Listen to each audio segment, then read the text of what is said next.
नमस्कार दोस्तों, आप सभी का स्वागत है आपके अपने YouTube channel Ravi Shetty IQ GK पर। आज मैं आपके लिए 1000 जनरल साइंस के मोस्ट इंपॉर्टेंट क्वेश्चंस का सेट 1 वीडियो लेकर आया हूं। मैं आपको हर सेट में मोस्ट इंपॉर्टेंट जनरल साइंस के क्वेश्चन करवा रहा हूं। फ्रेंड्स, ये क्वेश्चन इतने ज़्यादा इंपॉर्टेंट है, अगर आप किसी भी एग्जाम की तैयारी कर रहे हो ये वीडियो आपके लिए काफ़ी ज़्यादा इंपॉर्टेंट रहने वाला है। तो चलिए शुरू करते हैं फर्स्ट क्वेश्चन से। फर्स्ट क्वेश्चन है हमारा, मनुष्य के कानों में कितनी हड्डियाँ होती हैं? सही आंसर है ऑप्शन ए 6। मनुष्य के दोनों कानों में कुल मिला 6 हड्डियां होती हैं। अगर आपसे एग्जाम में ये पूछा जाए कि मनुष्य के एक कान में कितनी हड्डियां होती है तो आपका आंसर 3 होगा। ठीक है, अगर वैसे पूछा जाए कि दोनों कानों में कितनी हड्डियां होती है तो आपका आंसर 6 होगा। ठीक है फ्रेंड्स, ये दोनों क्वेश्चन अलग अलग तरीके से पूछे गए हैं, इंपॉर्टेंट है। फ्रेंड्स, मैंने आपको बताया कि मनुष्य के जो कान होते हैं उसमें 3 हड्डियां होती हैं। ये 3 हड्डियों का नाम भी आपके लिए इंपॉर्टेंट है, एग्जाम में पूछा जाता है। तो फ्रेंड्स, जो 3 टाइप की हड्डियां होती हैं उनका नाम मैंने आपके लिए यहाँ पे लिख दिया है। ठीक है, एक होता है इनकस, ठीक है, ये भी आपने याद रखना है। दूसरा होता है मालेयस, तीसरा होता है स्टेप्स। ठीक है, एक क्वेश्चन एग्जाम में आपसे और पूछा जाता है कि हमारी बॉडी का सबसे छोटा जो बोन होता है, सबसे छोटी जो हड्डी होती है उसका नाम क्या होता है? तो आपका आंसर होगा उसका नाम स्टेप्स होता है। ठीक है, जो कि हमारे कानों में पाया जाता है। एक क्वेश्चन एग्जाम में ऐसे पूछा जाता है आपसे कि हमारे शरीर की जो सबसे छोटी हड्डी है स्टेप्स, ये कहां पर पाया जाता है? आपका आंसर हमारे कानों में पाया जाता है। ठीक है, एक क्वेश्चन आपसे एग्जाम में और पूछा जाता है कि हमारी बॉडी का सबसे छोटा मसल्स यानी सबसे छोटी जो पेशी होती है या बोल दो सबसे छोटी जो मसल्स होती है वो कहाँ पर पाई जाती है? तो भी आपका आंसर होगा हमारे कानों में पाई जाती है और इसका नाम है स्टैपेडियस। ठीक है, स्टैपेडियस जो कि सबसे छोटी पेशी है या बोलो सबसे छोटा मसल है, ये भी हमारे कानों में पाया जाता है। तो जितनी भी मैंने आपको एडिशनल इन्फॉर्मेशन दी है सब आपके लिए इंपॉर्टेंट है। नेक्स्ट क्वेश्चन कर लेते हैं, कम तापमान को मापने वाले यंत्र को क्या कहा जाता है? सही आंसर है इसका ऑप्शन ए क्रायोमीटर। क्रायोमीटर वो ऐसा यंत्र है जिससे कि हम लो टेम्परेचर या बोल सकते हो कम तापमान को मापते हैं। फ्रेंड, इससे हम -1000 डिग्री केल्विन तक का टेम्परेचर माप सकते हैं। ठीक है, इस यंत्र के द्वारा। यंत्र का नाम क्या है? क्रायोमीटर। एक क्वेश्चन एग्जाम में आपसे और पूछा जाता है कि वह कौन सा यंत्र है जिससे कि हम बहुत ज़्यादा टेम्परेचर को यानी बहुत ज़्यादा तापमान को मापते हैं? तो आपका आंसर पायरोमीटर। पायरोमीटर एक ऐसा यंत्र है जिससे कि हम काफ़ी ज़्यादा तापमान जो होता है उसको मापते हैं, जैसे कि सोलर रेडिएशन हो गया या फ्रेंड्स कोई भी जो न्यूक्लियर रिएक्टर का जो भट्टी होती है ना जिसमें मतलब काफ़ी ज़्यादा टेम्परेचर होता है, ठीक है, उसको भी हम पायरोमीटर के द्वारा ही मापते हैं। ठीक है, ये भी इंपॉर्टेंट है जो मैंने आपको एडिशनल इन्फॉर्मेशन दी है। फ्रेंड्स, एक क्वेश्चन एग्जाम में आपसे होता है क्या पूछा जाता है, जो मैंने आपको पहला क्वेश्चन करवाया था कि जो हमारे कान होते हैं इसका सुनने के अलावा और क्या काम होता है? तो आपका आंसर होगा बैलेंसिंग का। मतलब बॉडी की जो बैलेंसिंग है ना फ्रेंड्स वो हमारे कानों द्वारा ही होती है। ठीक है, ये भी आपने याद रखना है। नेक्स्ट क्वेश्चन कर लेते हैं, ये भी काफ़ी इंपॉर्टेंट है। सूर्य और तारों पर ऊर्जा का स्रोत क्या है? सही आंसर है इसका ऑप्शन ए हाइड्रोजन का हीलियम में परिवर्तन। सूर्य और तारों पे जो फ्रेंड्स ऊर्जा का स्रोत होता है ना उसका मेन रीजन होता है कि जो हाइड्रोजन होते हैं वो हीलियम में परिवर्तित होते हैं। ठीक है, मोस्ट इंपॉर्टेंट क्वेश्चन है आपके एग्जाम के लिए। फ्रेंड्स, ये क्वेश्चन का जो आंसर था थोड़ा घुमा के दिया गया था। आप ज़्यादातर कहीं पे भी पढ़ते होंगे ना, आप पढ़ते होंगे नाभिकीय संलयन। ठीक है, यहाँ पे लिख देता हूँ नाभिकीय संलयन पढ़ते होंगे। ठीक है, यहाँ पे लिख देता हूँ नाभिकीय संलयन, या फिर आप इसको बोल सकते हो न्यूक्लियर फ्यूजन। ठीक है, न्यूक्लियर फ्यूजन रिएक्शन जो होता है इसके द्वारा तो सूर्य और तारों पर ऊर्जा पैदा होता है। ठीक है, तो फ्रेंड्स ये जो न्यूक्लियर फ्यूजन होता है या नाभिकीय संलयन होता है ना, इसमें पता है क्या होता है, जो हाइड्रोजन के जो आइसोटोप्स होते हैं वो हीलियम में चेंज होते हैं। तो दोनों चीज़ एक ही है। ठीक है, बट यहाँ पे घुमा के पूछा गया था कि घुमा के दिया गया था कि हाइड्रोजन का हीलियम में परिवर्तन ही सूर्य और तारों पर ऊर्जा का स्रोत होता है। ठीक है, यहाँ पे फ्रेंड्स हम बात करते हैं न्यूक्लियर फ्यूजन की, जिसमें मैंने आपको बताया कि जो हाइड्रोजन होता है वो हीलियम में चेंज होता है। इसमें फ्रेंड्स क्या होता है कि देखो जो ड्यूटेरियम होता है ना, ड्यूटेरियम क्या है, ये हाइड्रोजन का एक आइसोटोप है। ठीक है, ड्यूटेरियम या फिर हम एक ले लो आप ट्रीटियम।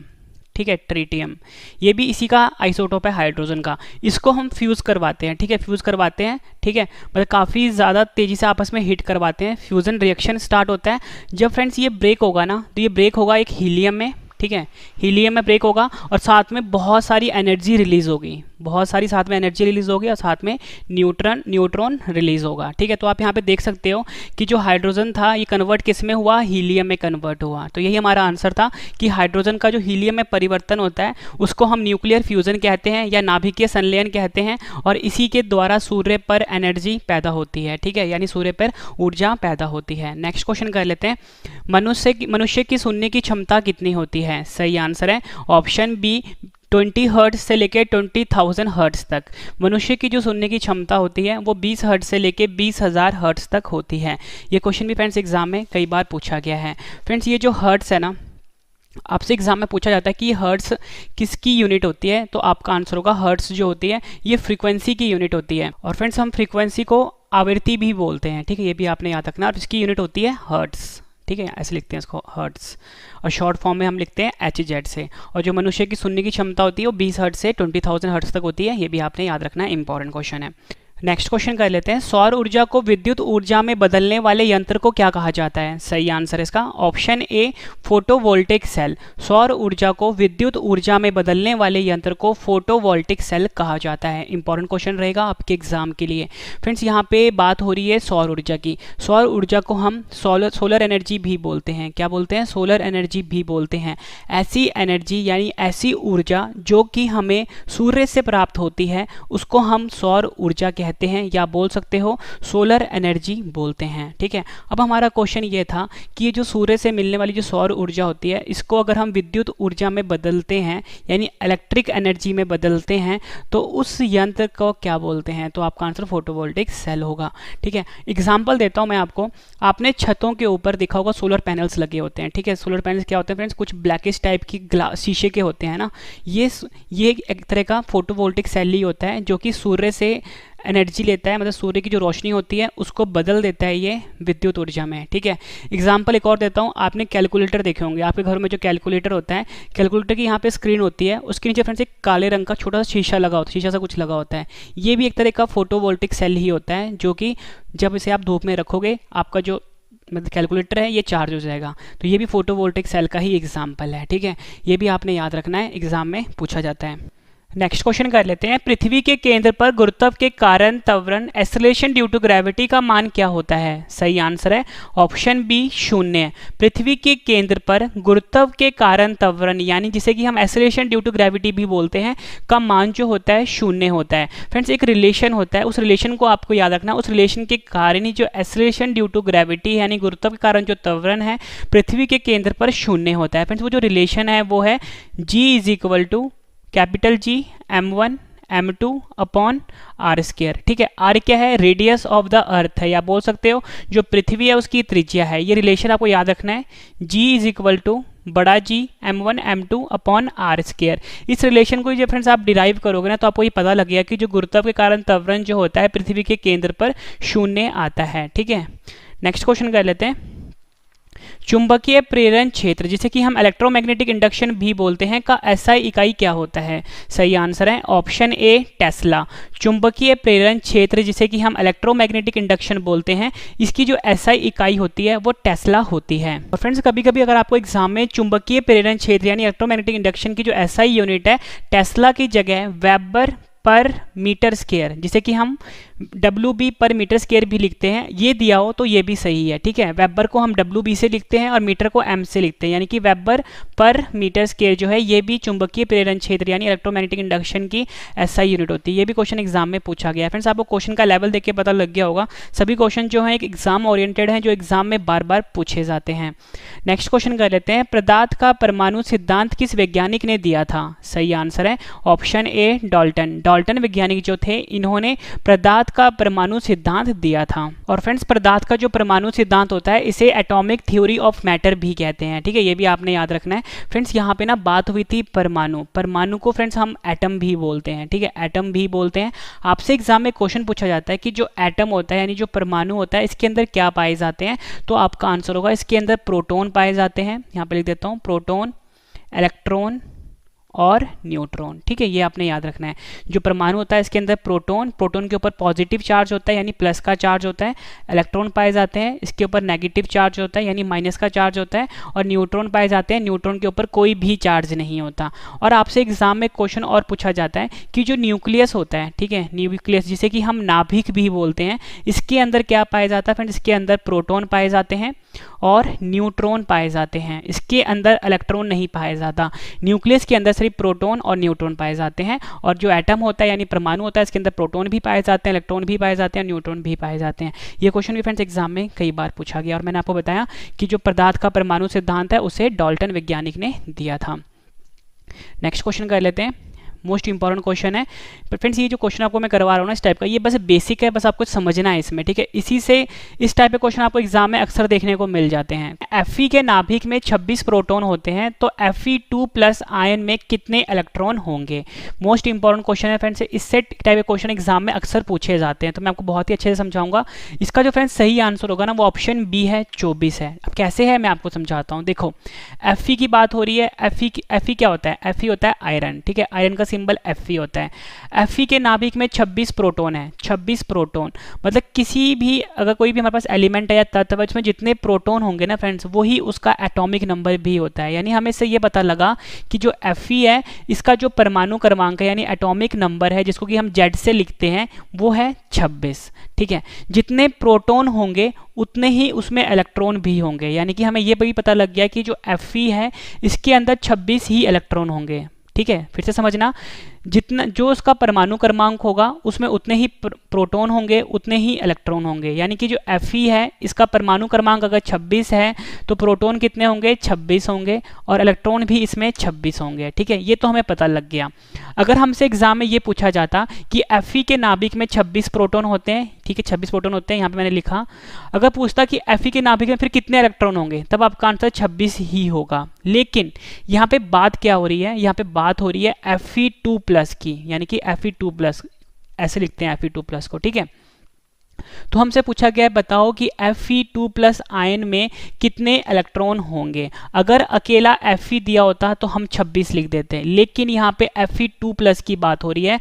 अगर फ्रेंड्स यहाँ पे प्लस लिखा है ना मतलब इसमें 2 की कमी है, ठीक है। पहले 2 की कमी है, 26 इलेक्ट्रॉन होने थे, ठीक है, लेकिन जब Fe2+ में 2 की कमी है तो यानी कि 26 में से 2 माइनस हो जाएगा तो 24 होगा। अगर यहाँ पे Fe2- का होता तब जो 26 इलेक्ट्रॉन है उसमें हम 2 जोड़ देते हैं तो यानी 28 हो जाता, तब हमारा आंसर डी होना था। लेकिन यहाँ पे Fe2+ की बात हो रही है तो यानी कि 26 इसका मतलब ऐसे इसके इलेक्ट्रॉन है लेकिन 2 की कमी है इसके ऊपर क्योंकि प्लस लगा हुआ है, प्लस का मतलब है कमी, ठीक है। तो यानी 26 में से 2 मैंने माइनस कर दिया, कितना हो गया? 24, तो मेरा आंसर 24 हो गया। फिर जितनी भी मैंने आपको इसमें चीज़ें बताई है ना सभी क्वेश्चन अपने आप में बनते हैं और एग्जाम में पूछे जाते हैं, ठीक है। आपसे पूछ लेंगे कि Fe के नाभिक में 26 प्रोटॉन है तो कितने इलेक्ट्रॉन होंगे, तो आपका आंसर 26 ही होगा। Fe के नाभिक में 26 प्रोटॉन है, इसका परमाणु क्रमांक कितना होगा, तो भी 26 होगा क्योंकि प्रोटॉन जो होता है वो इलेक्ट्रॉन के बराबर होता है और परमाणु क्रमांक के बराबर होता है, ठीक है। Fe की बात हुई थी, Fe2+ पूछा इसने, मैंने आपको कहा कि 2 की कमी है तो मैंने 26 में से 2 माइनस कर दिया यानी 24 मेरा आंसर हो गया, ठीक है। अगर यहाँ पे 3+ लिखा होता, ठीक है, Fe3+ लिखा होता तो मैं 26 में से फिर 3 माइनस करता, ठीक है। ये तो बात हो गई प्लस की। वैसे ही मैंने आपको यहाँ पे समझाया माइनस वाला कि अगर Fe2- पूछता तो यानी कि माइनस लगा हुआ है मतलब इसमें 2 ज़्यादा है तो हम 26 में 2 प्लस कर देंगे तो हमारा आंसर 28 हो जाता, ठीक है फ्रेंड। ये जितने भी कंसेप्ट बताए हैं आपने ध्यान से समझना है, कहीं पे नोट्स बना लो, एग्जाम में क्वेश्चन पूछे जाते हैं। नेक्स्ट क्वेश्चन कर लेते हैं, ये भी काफी इंपॉर्टेंट क्वेश्चन है और मैं आपको इसमें कंसेप्ट से समझाऊंगा। किसी तत्व का परमाणु क्रमांक 17 है तथा उसका द्रव्यमान संख्या 36 है, तब उस परमाणु में न्यूट्रॉनों की संख्या क्या होगी। फिर देखो क्वेश्चन क्या कह रहा है कि हमारे पास कोई तत्व है, उसका जो परमाणु क्रमांक को मैंने आपको बताया था कि एटॉमिक नंबर भी बोलते हैं और इसको हमेशा हम लिखते हैं बड़े Z से यानी कैपिटल Z से। तो हमें दे रखा है, यहाँ पे लिख देता हूँ, परमाणु क्रमांक कितना दे रखा है, 17 दे रखा है। परमाणु क्रमांक को हम लिखते हैं किससे, बड़े Z से, यानी वो दे रखा है हमें 17, तथा द्रव्यमान संख्या 36 है। द्रव्यमान को हम बोलते हैं मास नंबर, क्या बोलते हैं, मास नंबर, जिसको कि हम कैपिटल X से लिखते हैं। यानी कि हमें क्या दे रखा है, द्रव्यमान संख्या कितना, इसको जिसको कि हम X से लिखते हैं, ये दे रखा है हमें 36। तो पूछा है कि तब उस परमाणु में न्यूट्रॉनों की संख्या क्या होगी। आप फ्रेंड ध्यान से समझना, देखो हमें परमाणु क्रमांक दे रखा है 17 है, ठीक है। मैंने आपको बताया था कि कोई भी जो तत्व है उसमें जो परमाणु क्रमांक होगा उसमें उतने ही क्या होंगे, इलेक्ट्रॉन होंगे। अगर हमसे पूछा होता कि बताओ इसमें कितने इलेक्ट्रॉन हैं, तब आपका आंसर कितना होता, 17 होता। यानी जो परमाणु क्रमांक होता है किसी भी तत्व का उसमें उतने ही इलेक्ट्रॉन होते हैं और उतने ही प्रोटॉन होते हैं, यानी प्रोटॉन भी कितना होता, 17 होता। अगर हमसे पूछा होता इलेक्ट्रॉन और प्रोटॉन, लेकिन यहाँ पे हमसे पूछा क्या गया है, उसमें न्यूट्रॉन कितने होंगे। तो फ्रेंड्स एक फॉर्मूला होता है, हमेशा याद रखना कि अगर कोई भी तत्व है, अगर हमें उसमें से न्यूट्रॉन की संख्या ज्ञात करनी है, मतलब फाइंड करनी है, तो उसका फॉर्मूला होता है total number of neutron is equal to जो उसका द्रव्यमान संख्या होगा, ध्यान सुनना, जो उसका द्रव्यमान संख्या जिसको कि हम x से लिखते हैं, उसमें से हम माइनस करेंगे उसका परमाणु क्रमांक। यानी कि यहाँ पे 36 क्या था हमारा द्रव्यमान संख्या, 36 में से जब आप उसका परमाणु क्रमांक यानी 17 माइनस करोगे उतना उसमें न्यूट्रॉन होगा। यानी जब 36 में से 17 माइनस करोगे कितना आएगा, ऑप्शन ए 19 आएगा। यानी कि इसमें न्यूट्रॉन कितने थे, 19 थे। मोस्ट इंपॉर्टेंट क्वेश्चन है फ्रेंड, देखो इसमें मैंने आपको सब कुछ ही समझा दिया। अगर परमाणु क्रमांक दे रखा है, परमाणु क्रमांक से हमें इलेक्ट्रॉन मिल जाएंगे और इलेक्ट्रॉन मिल जाएंगे और प्रोटॉन मिल जाएंगे, ठीक है। मैं जो परमाणु क्रमांक हो उतने ही उसमें इलेक्ट्रॉन होंगे, प्रोटॉन होंगे। तो हमारा आंसर 17 हो जाता अगर हमसे इलेक्ट्रॉन या प्रोटॉन पूछा होता, लेकिन पूछा गया था क्या, न्यूट्रॉन।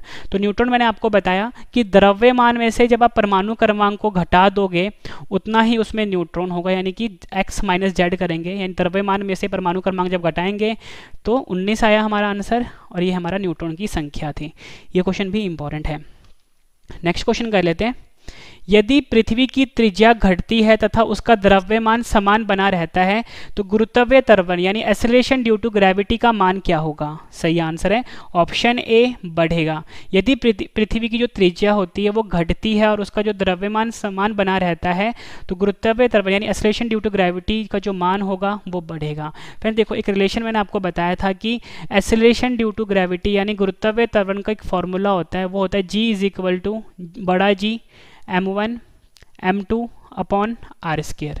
ठीक है, ये मैंने आपको बताया था। इसमें जो छोटा वाला g है ये वाला, यही है हमारा गुरुत्वीय त्वरण। तो इसने हमें ये बोला है कि यदि पृथ्वी की त्रिज्या घटती है, ठीक है, त्रिज्या क्या होता है, रेडियस होता है, यानी फिर ये जो नीचे वाला है ना r, यही त्रिज्या है, ठीक है, ये आर स्क्वायर है, यही त्रिज्या है। तो आप ये देख रहे हो फ्रेंड्स, ये जो g है ना ये इन्वर्सली प्रोपोर्शनल है किसके, त्रिज्या के यानी रेडियस के। अगर रेडियस कम होगा तो जो ये जो g है यानी गुरुत्वीय त्वरण है ये बढ़ेगा, क्योंकि ये इन्वर्सली प्रोपोर्शनल है। 1/r लिखा है ना मैंने, इन्वर्सली प्रोपोर्शनल है। लेकिन यहाँ पे हमें क्या बोला गया था, यहाँ पे यही बोला गया था यदि पृथ्वी की त्रिज्या घटती है यानी जो r कम होगा तो g पे क्या फर्क पड़ेगा, तो g पड़ेगा, बढ़ेगा वो, क्योंकि इन्वर्सली प्रोपोर्शनल है। अगर r बढ़ेगा तो ये जो g है ये कम होगा क्योंकि इन्वर्सली प्रोपोर्शनल। लेकिन हमें यहाँ पे दिया गया था कि अगर r कम होता है तो g पे क्या फर्क पड़ेगा, g जो है बढ़ेगा, यानी गुरुत्वीय त्वरण यानी एक्सेलरेशन ड्यू टू ग्रेविटी जो है वो बढ़ेगा।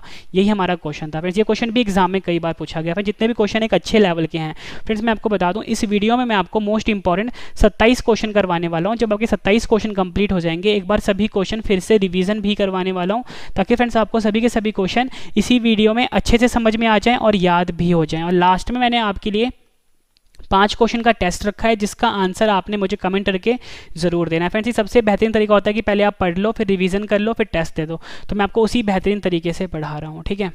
नेक्स्ट क्वेश्चन कर लेते हैं, किस यंत्र द्वारा रेडियो एक्टिविटी मापी जाती है। समझे, देखो रेडियो एक्टिविटी जो होती है इसको हम रेडियो एक्टिविटी भी बोलते हैं। क्या बोलते हैं, रेडियो एक्टिविटी भी बोलते हैं। तो हमसे पूछा गया कि किस यंत्र द्वारा मापा जाता है, आपका आंसर होगा Geiger Muller counter. Geiger Muller counter द्वारा हम रेडियो एक्टिविटी या रेडियो एक्टिविटी को मापते हैं, ठीक है।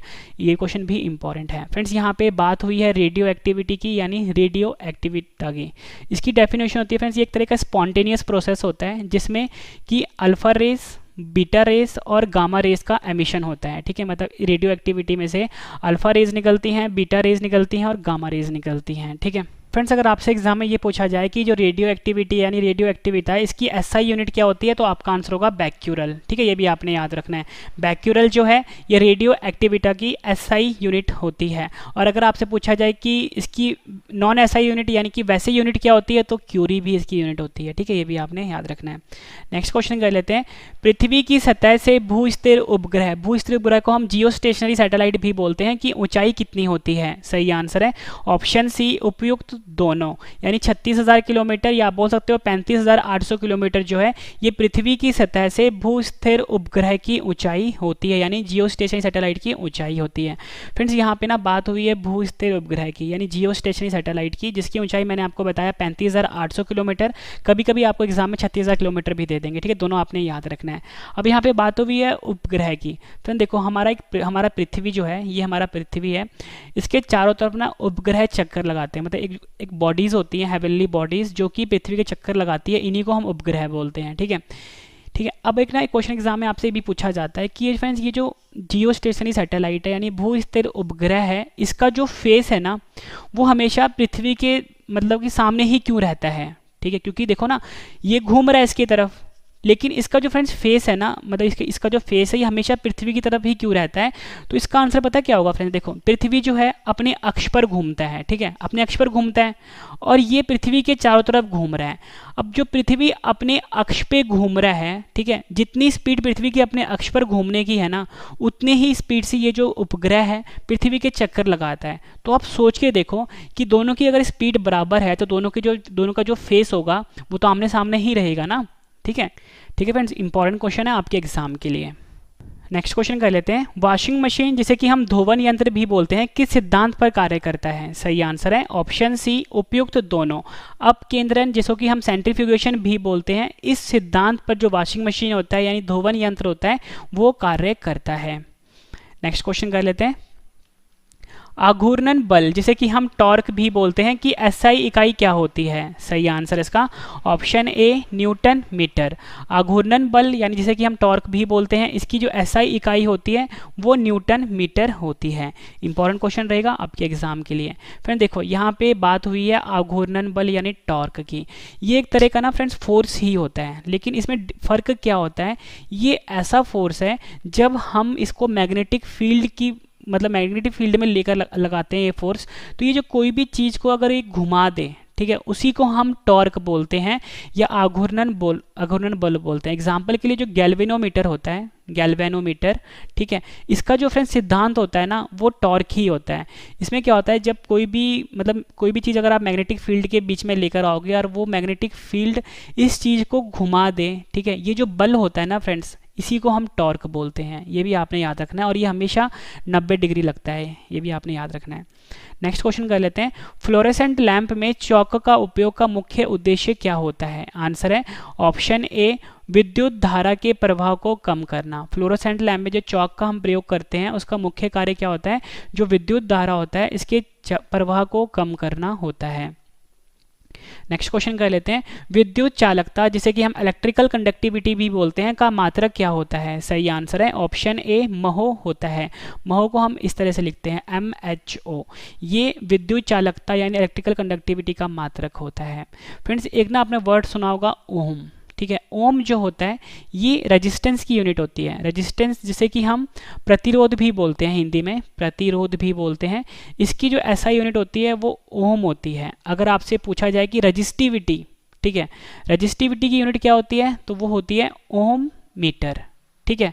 और रेजिस्टेंस यानी प्रतिरोध का होता है ओम और विद्युत चालकता यानी इलेक्ट्रिकल कंडक्टिविटी का होता है महो, ठीक है, ये भी आपने याद रखना है। नेक्स्ट क्वेश्चन कर लेते हैं। किस वैज्ञानिक ने बैटरी की खोज करी थी। सही आंसर है ऑप्शन ए, वोल्टा। वोल्टा जो वैज्ञानिक थे इन्होंने बैटरी की खोज करी थी। नेक्स्ट क्वेश्चन कर लेते हैं। परमाणु जिसे कि हम एटम भी बोलते हैं का आकार कितना होता है। फ्रेंड्स मैंने आपको ऊपर ही बताया था जो परमाणु होता है यानी जो एटम होता है इसके अंदर 3 चीज़ें होती हैं। एक होता है प्रोटॉन, ठीक है, जिसके ऊपर प्लस चार्ज होता है। दूसरा होता है इलेक्ट्रॉन जिसके ऊपर माइनस का चार्ज होता है। और तीसरा होता है न्यूट्रॉन, न्यूट्रॉन के ऊपर कोई भी चार्ज नहीं होता। अब हमसे पूछा गया ये जो परमाणु यानी एटम होता है इसका आकार कितना होता है। सही आंसर है ऑप्शन सी, उपयुक्त दोनों। दोनों ऑप्शन देखिए एग्जाम में पूछे गए हैं। अगर आपका आंसर मीटर में होगा तो इसका आंसर होगा 10⁻⁻10 मीटर, ठीक है। और अगर आपका आंसर एग्जाम में सेंटीमीटर में दिया हो 10⁻⁻8 सेंटीमीटर होगा। फिर से बता देता हूँ, परमाणु का जो आकार है वो मीटर में होगा 10⁻⁻10 मीटर और सेंटीमीटर में होगा 10⁻⁻8 मीटर, ठीक है, ये आपने याद रखना है। नेक्स्ट क्वेश्चन कर लेते हैं, किसी तत्व के परमाणु क्रमांक समान हो परंतु परमाणु भार भिन्न भिन्न हो तो उन्हें क्या कहा जाता है? तो फ्रेंड्स उस तत्व को हम कहते हैं ऑप्शन सी उपयुक्त दोनों। हिंदी में बोलते हैं समस्थानिक, समस्थानिक को इंग्लिश में हम बोलते हैं आइसोटोप्स। ये एक ऐसे तत्व होते हैं जिनका जो परमाणु क्रमांक होता है वो समान होता है, लेकिन जो परमाणु भार होता है, परमाणु भार मतलब कि मास नंबर हो वो भिन्न भिन्न होता है, उन्हें हम समस्थानिक यानी कि आइसोटोप्स कहते हैं। एक एग्जांपल देता हूं मैं आपके लिए। एग्जांपल के लिए फ्रेंड्स में जो हाइड्रोजन होता है, ठीक है, हाइड्रोजन आप सभी को पता है इसका जो परमाणु क्रमांक कितना होता है 1 होता है और मास नंबर कितना होता है वो भी 1 होता है। अगर मैं इसके आइसोटोप्स लेता हूं, इसके 3 आइसोटोप्स होते हैं। एक होता है प्रोटियम, क्या होता है प्रोटियम, तो प्रोटियम को हम लिखते हैं H11, ठीक है, और दूसरा होता है ड्यूटेरियम, इसको लिखते हैं हम 1H2। तीसरा होता है ट्रीटियम, इसको हम लिखते हैं ट्रीटियम को 1H3। तो आप ये देखते हो जो नीचे वाला होता है इसको हम परमाणु क्रमांक बोलते हैं। ये तीनों का 1 है, लेकिन इसका जो फ्रेंड्स परमाणु भार है वो आप देख रहे हो तीनों का अलग है। इसका 1 है, इसका 2 है, इसका 3 है। तो मैंने आपको ये एग्जांपल देके समझा दिया, ठीक है। ऐसे ही बहुत सारे एग्जांपल्स होते हैं, लेकिन मैंने आपको एग्जांपल देके समझा दिया कि परमाणु क्रमांक एक जैसा होना चाहिए, ठीक है, और जो परमाणु भार होता है वो अलग अलग होना चाहिए। जैसे इसका था 1, इसका 2 था, इसका 3 था, ठीक है। ये मैंने आपको एग्जाम्पल दे दिया। इन्हीं को हम आइसोटोप्स कहते हैं यानी समस्थानिक बोलते हैं। नेक्स्ट क्वेश्चन कर लेते हैं, रेडियो एक्टिविटी के दौरान निम्न में से किन किन किरणों का उत्सर्जन नहीं होता है? सही आंसर है ऑप्शन डी कैथोड किरणों का। जो रेडियो एक्टिविटी होती है, यानी जिसे कि हम रेडियो एक्टिविटी भी बोलते हैं, इसमें से अल्फा किरणें निकलती है जिसको कि हम ऐसे लिखते हैं, बीटा किरणें निकलती हैं जिसको कि हम बीटा ऐसे लिखते हैं, गामा किरणें निकलती है जिसको कि हम ऐसे लिखते हैं, ठीक है। तो यानी कि जो रेडियो एक्टिविटी होती है इनमें से सिर्फ 3 किरणें निकलती है, अल्फा, बीटा और गामा, ठीक है। ये आपने याद रखना है। और मैंने आपको ऊपर भी बताया था इसकी जो एसआई यूनिट होती है वो बैक्यूरल होती है, ठीक है, और नॉन एसआई यूनिट होती है क्यूरी। नेक्स्ट क्वेश्चन कर लेते हैं, बर्फ का गलना को हम क्या बोलते हैं? मेल्टिंग पॉइंट बोलते हैं हम गलनांक को, ठीक है। तो हमसे पूछा गया है कि बर्फ का जो गलनांक है केल्विन में कितने डिग्री होता है? तो आपका आंसर होगा ऑप्शन सी 273 केल्विन, ठीक है। 273 केल्विन होता है बर्फ का गलनांक केल्विन स्केल पे। अगर सेल्सियस पे पूछा जाए 0 डिग्री होता है। दोनों आपने याद रखना है। अगर सेल्सियस पे पूछा जाए बर्फ का गलनांक वो कितना होगा 0 डिग्री, ठीक है, और अगर पूछा जाए बर्फ का गलनांक केल्विन में कितना होगा 273 केल्विन होगा। ये भी आपने याद रखना है। नेक्स्ट क्वेश्चन कर लेते हैं, काफी बार एग्जाम में पूछा गया है, अस्थि मज्जा में रुधिर कणिकाओं का निर्माण क्या कहलाता है? सही आंसर इसका ऑप्शन ए हीमोटोपोइसिस। हीमोटोपोइसिस कहलाता है अस्थि मज्जा में रुधिर कणिकाओं का निर्माण। फिर देखो आप सभी को पता है एग्जाम में क्वेश्चन पूछा जाता है अक्सर कि आरबीसी का निर्माण कहाँ पर होता है? आप बोलते हो अस्थि मज्जा में होता है, ठीक है, जिसे कि हम बोन मैरो भी बोलते हैं। लेकिन अभी हमारा क्वेश्चन ये पूछा गया था कि अस्थि मज्जा में यानी बोन मैरो में जो रुधिर कणिकाएं होती हैं यानी आरबीसी जो होती हैं, डब्ल्यूबीसी होती हैं, इनका जो निर्माण होता है उस प्रोसेस को हम क्या बोलते हैं? उसे हम हीमोटोपोइसिस कहते हैं। ये क्वेश्चन भी एग्जाम में कई बार पूछा गया है। फ्रेंड्स मैं आपको एक गुड न्यूज़ दे देता हूँ कि मेरा करंट अफेयर चैनल लॉन्च हो गया हुआ है। करंट अफेयर चैनल का नाम है रवि स्टडी IQ GK 2.0, ठीक है। आपको यूट्यूब पर सर्च करना है रवि स्टडी IQ GK 2.0। इसे भी फ्रेंड्स आप सब्सक्राइब कर लीजिए। बहुत ही एक्सपर्ट लेवल का यहाँ पे करंट अफेयर्स पढ़ाया जाता है। और हमारा वेबसाइट भी लॉन्च हो गया, मतलब आपको कुछ भी पढ़ना है फ्रेंड्स उसका जो PDF होता है वो हम बिल्कुल फ्री देते हैं आपको। तो हमारे वेबसाइट पे आइए www.ravistudyIQGK.com। ये हमारा वेबसाइट है, इसे भी फ्रेंड्स आप ज्वाइन कर लीजिए। स्पेशल व्हाट्सएप ग्रुप है 7814339999, इसे भी फ्रेंड्स आप ज्वाइन कर लीजिए, ठीक है। और टेलीग्राम, फेसबुक, इंस्टाग्राम पे फॉलो कर सकते हो, रवि स्टडी IQ GK है। फ्रेंड्स मैं आपको बिल्कुल नॉन स्टॉप पढ़ा रहा हूँ। अगर आपको मेरा पढ़ाया हुआ पसंद आ रहा है मैं वीडियो को लाइक जरूर करिएगा, कम से कम 10 फ्रेंड के साथ शेयर भी जरूर करिएगा। अब हम नेक्स्ट क्वेश्चन कर लेते हैं अपना। नेक्स्ट क्वेश्चन है हमारा, किस वैज्ञानिक को चिकित्सा का जनक कहा जाता है? सही आंसर इसका ऑप्शन ए हिप्पोक्रेटस। हिप्पोक्रेटस जो वैज्ञानिक है इनको चिकित्सा का जनक कहा जाता है। ये क्वेश्चन भी डायरेक्टली एग्जाम में पूछा जाता है। नेक्स्ट क्वेश्चन कर लेते हैं, चिकन पॉक्स। चिकन पॉक्स किस सूक्ष्म जीव से होता है? आंसर है इसका ऑप्शन ए विषाणु। विषाणु यानी कि वायरस, इसके कारण चिकन पॉक्स की बीमारी होती है। नेक्स्ट क्वेश्चन कर लेते हैं, अल्जाइमर रोग। अल्जाइमर रोग मानव शरीर के किस अंगों को प्रभावित करता है? आंसर है ऑप्शन ए मस्तिष्क। अल्जाइमर फ्रेंड्स ऐसी बीमारी है जिससे कि इंसान की जो याददाश्त होती है वो थोड़ी कम होनी शुरू हो जाती है और इसी को हम अल्जाइमर रोग कहते हैं। और ये जो मानव शरीर का जो अंग होता है मस्तिष्क, इसको प्रभावित करता है, ठीक है। ये भी आपने याद रखना है। नेक्स्ट क्वेश्चन कर लेते हैं, और ये हमारा आखिरी क्वेश्चन होगा इस वीडियो का। मानव शरीर में पीयूष ग्रंथि कहाँ पे स्थित होती है? सही आंसर है ऑप्शन डी, मस्तिष्क में। मानव शरीर के मस्तिष्क में पीयूष ग्रंथि स्थित होती है। और फ्रेंड्स ये जो पीयूष ग्रंथि है इसे हम मास्टर ग्रंथि भी कहते हैं। एग्जाम में पूछा जाता है कि मास्टर ग्रंथि किसे कहते हैं, आपका आंसर होगा पीयूष ग्रंथि, जो कि हमारे मस्तिष्क में पाया जाता है। फ्रेंड्स मैंने आपको ये 27 क्वेश्चन करवाए, उम्मीद करता हूँ सभी क्वेश्चन अच्छे से समझ में आ गए होंगे। अब इस वीडियो का सबसे बेहतरीन पार्ट है रिवीजन, मतलब जितने भी क्वेश्चन मैंने आपको करवाए हैं एक बार फटाफट से रिवीजन करवा देता हूं, ताकि फ्रेंड्स आपको सभी क्वेश्चन इसी वीडियो में अच्छे से समझ में आ जाएं और याद भी हो जाएं। और लास्ट में मैंने आपके लिए 10 क्वेश्चन का टेस्ट रखा है, जिसका आंसर आपने कमेंट करके जरूर देना। फ्रेंड्स ये सबसे बेहतरीन तरीका है जिससे आपको पढ़ा रहा हूँ। पहले मैंने आपको पढ़ाया है, फिर अब रिवीजन करवा रहा हूँ, इसके बाद टेस्ट है। और ये सारे क्वेश्चन अगर आप किसी भी एग्जाम की तैयारी कर रहे हो सभी के लिए इंपॉर्टेंट है। यूपीएससी, पीसीएस, ठीक है, किसी भी स्टेट एग्जाम की, पुलिस एग्जाम की, पटवारी एग्जाम की, एसएससी, रेलवे, टेट, मतलब किसी एग्जाम की तैयारी कर रहे हो फ्रेंड्स, सभी क्वेश्चन जो है मैंने आपके लिए अच्छे लेवल के लिए जो एग्जाम में रिपीट होते हैं अक्सर और काफ़ी बार काफ़ी ज़्यादा इंपॉर्टेंट है। तो चलिए फ्रेंड्स स्टार्ट करते हैं रिवीजन फर्स्ट क्वेश्चन से। फर्स्ट क्वेश्चन है हमारा, मनुष्य के कानों में कितनी हड्डियां होती हैं? सही आंसर है 6। कम तापमान को मापने वाले यंत्र को क्या कहा जाता है? आंसर है क्रायोमीटर। नेक्स्ट क्वेश्चन कर लेते हैं, सूर्य और तारों पर ऊर्जा का स्रोत क्या है? आंसर है हाइड्रोजन का हीलियम में परिवर्तन। मनुष्य की सुनने की क्षमता कितनी होती है? आंसर है 20 हर्ट्ज से लेकर 20,000 हर्ट्ज तक। सौर ऊर्जा को विद्युत ऊर्जा में बदलने वाले यंत्र को क्या कहा जाता है? आंसर है फोटोवोल्टिक सेल। पृथ्वी के केंद्र पर गुरुत्व के कारण त्वरण यानी एक्सेलरेशन ड्यू टू ग्रेविटी का मान क्या होता है? आंसर है 0।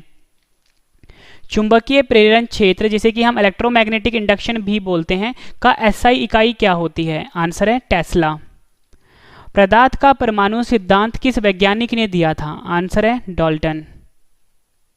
नेक्स्ट क्वेश्चन कर लेते हैं, Fe के नाभिक में 26 प्रोटॉन होते हैं, तो Fe2+ आयन में कितने इलेक्ट्रॉन होंगे? आंसर है 24। किसी तत्व का परमाणु क्रमांक 17 है तथा द्रव्यमान संख्या 36 है, तब उस परमाणु में न्यूट्रॉनों की संख्या क्या होगी? आंसर है 19। यदि पृथ्वी की त्रिज्या घटती है और उसका द्रव्यमान समान बना रहता है, गुरुत्वीय त्वरण यानी एक्सेलरेशन ड्यू टू ग्रेविटी का मान क्या होगा? आंसर है बढ़ेगा। नेक्स्ट क्वेश्चन कर लेते हैं, किस यंत्र द्वारा रेडियो एक्टिविटी मापी जाती है? आंसर है गीगर मूलर काउंटर। पृथ्वी की सतह से भू स्थिर उपग्रह, जिसे कि हम जियो स्टेशनरी सैटेलाइट बोलते हैं, की ऊंचाई कितनी होती है? आंसर है 36,000 किलोमीटर या 35,800 किलोमीटर। वॉशिंग मशीन यानी धोवन यंत्र किस सिद्धांत पर कार्य करता है? आंसर है अपकेंद्रन, या जिसे कि हम सेंट्रीफ्यूगेशन भी बोलते हैं। नेक्स्ट क्वेश्चन है हमारा, आघूर्णन बल, जिसे कि हम टॉर्क भी बोलते हैं, कि एसआई इकाई क्या होती है? आंसर है न्यूटन मीटर।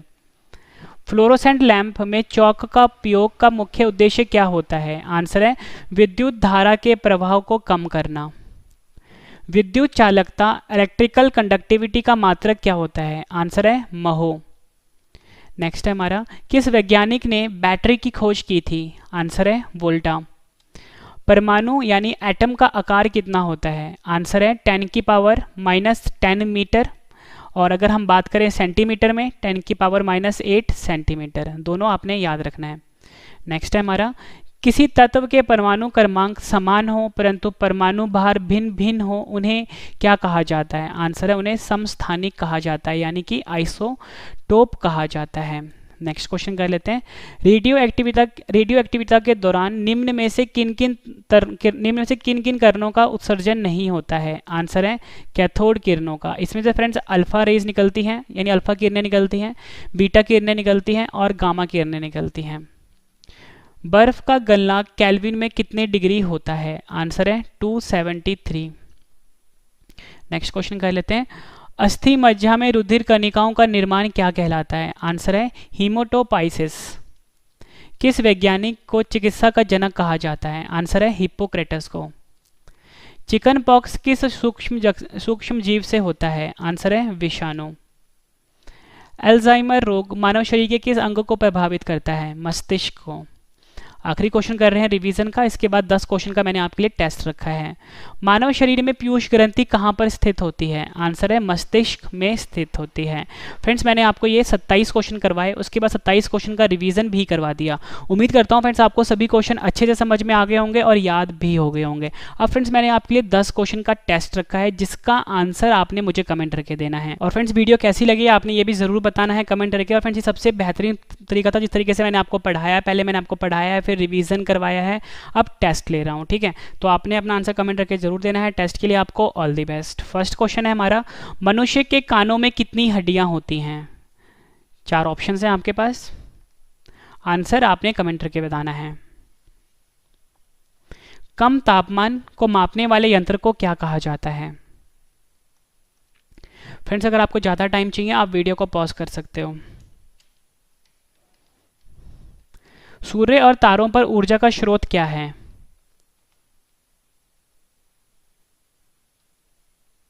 चार ऑप्शन हैं आपके पास, आंसर आपने कमेंट करके बताना है।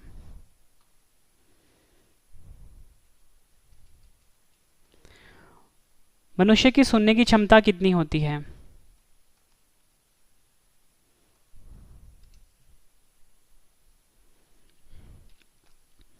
नेक्स्ट क्वेश्चन कर लेते हैं, सौर ऊर्जा को विद्युत ऊर्जा में बदलने वाले यंत्र को क्या कहा जाता है?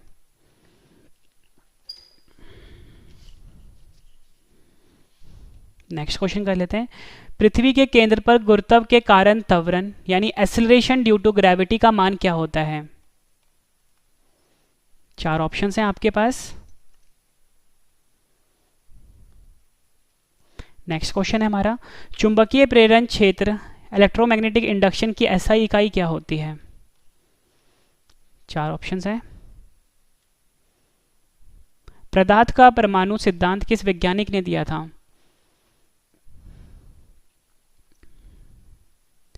नेक्स्ट क्वेश्चन कर लेते हैं टेस्ट का, Fe के नाभिक में 26 प्रोटॉन होते हैं तो Fe2+ आयन में कितने इलेक्ट्रॉन होंगे? आखिरी क्वेश्चन कर रहे हैं टेस्ट का, किसी तत्व का परमाणु क्रमांक 17 है तथा उसका द्रव्यमान संख्या 36 है, तब उस परमाणु में न्यूट्रॉनों की संख्या क्या होगी? आंसर आपने कमेंट करके बताना है। फ्रेंड्स मैंने आपको ये 27 क्वेश्चन करवाए, फिर 27 क्वेश्चन का रिवीजन भी करवा दिया, 10 क्वेश्चन का टेस्ट भी ले लिया। उम्मीद करता हूँ फ्रेंड्स आपको वीडियो बहुत पसंद आई होगी। वीडियो पसंद आई तो वीडियो को लाइक जरूर करिए, कम से कम 10 फ्रेंड के साथ शेयर भी जरूर करिए। और फ्रेंड्स आपकी डिमांड आ रही होगी इसकी PDF, तो फ्रेंड्स आपको जो भी क्वेश्चन पढ़ना है, जो भी वीडियोस मैं आपको डालता हूँ, अगर आपको बाद में पढ़ना है तो आपको कोई भी PDF या पैसे खर्च करने की जरूरत नहीं पड़ेगी, क्योंकि मैं जो भी आपको पढ़ाता हूँ सारा का सारा कॉन्टेंट आपके लिए बिल्कुल फ्री है। आपको जो भी पढ़ना है मेरे वेबसाइट पर जाकर पढ़ सकते हो। वेबसाइट का नाम है www.ravistudy.com। ये मेरे वेबसाइट का नाम है फ्रेंड्स, यहाँ से जाके आप पढ़ सकते हो, ठीक है। www.ravistudy.com। मेरा स्पेशल व्हाट्सएप नंबर है 7814339999। इसे भी फ्रेंड्स आप ज्वाइन कर लीजिए। नया करंट अफेयर चैनल है रवि स्टडी IQ GK 2.0, इसे भी सब्सक्राइब कर लीजिए। टेलीग्राम, फेसबुक, इंस्टाग्राम पे फॉलो कर सकते हो, रवि स्टडी IQ GK नाम से है। तो फ्रेंड्स अब हम मिलते हैं नेक्स्ट वीडियो में। Thank you and wish you all the best.